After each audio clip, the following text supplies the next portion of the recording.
আসসালামাইকুম। আমাদের ছাদ বাগানে যে পেঁপে গাছ লাগিয়েছি একটা ঝুড়ির মধ্যে, আজকে আমরা এই কিচেন ওয়েস্ট দিয়েছি। তো কিচেন ওয়েস্ট দিয়ে আমরা এখন কিচেন ওয়েস্টের উপর মাটি দিয়ে দিচ্ছি। তো এই কিচেন ওয়েস্টগুলি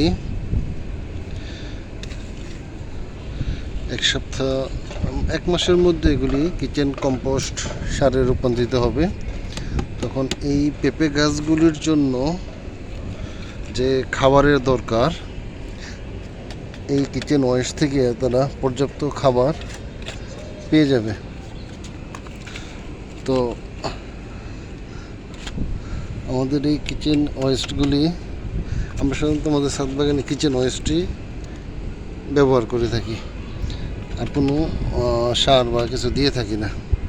তারপর আপনাদের ছাদ বাগানে সম্পূর্ণ অর্গানিক পদ্ধতিতে যদি আপনারা সবজি বা যে কোনো ফল গাছ লাগান, আপনারা এইভাবে কিচেন ওয়েস্ট দিয়ে আপনারা আপনাদের ছাদ বাগানের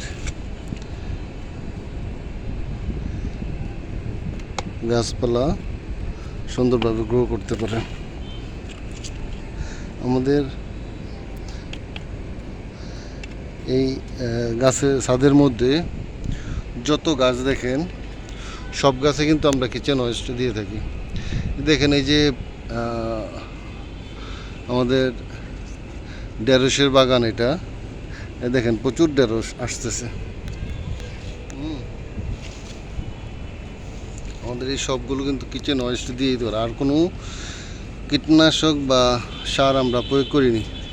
দেখেন এই গাছগুলো কি পরিমাণ সতেজ, তারা দেখে মনে হচ্ছে পর্যাপ্ত খাবার পাচ্ছে। হ্যাঁ, এই যে দেখেন একটা করলা গাছ, এই দেখেন করলা ধরে আছে।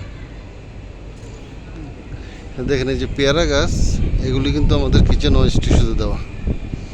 দেখেন প্রত্যেকটা ডালে ডালে পেয়ারা আসছে। দেখেন প্রত্যেকটা ডালে পেয়ারা আসছে।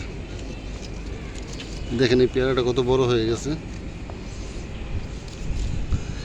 যে লেবু গাছ, লেবু আসছে। এটা একটা কলমের পেয়ারা গাছ।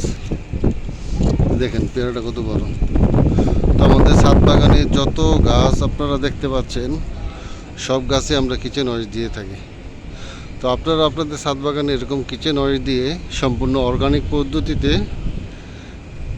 কীটনাশক মুক্ত সবজি চাষ করতে পারেন এবং বিভিন্ন রকম ফল চাষ করতে পারেন। ধন্যবাদ সবাইকে ভিডিওটি দেখার জন্য। আল্লাহ হাফেজ।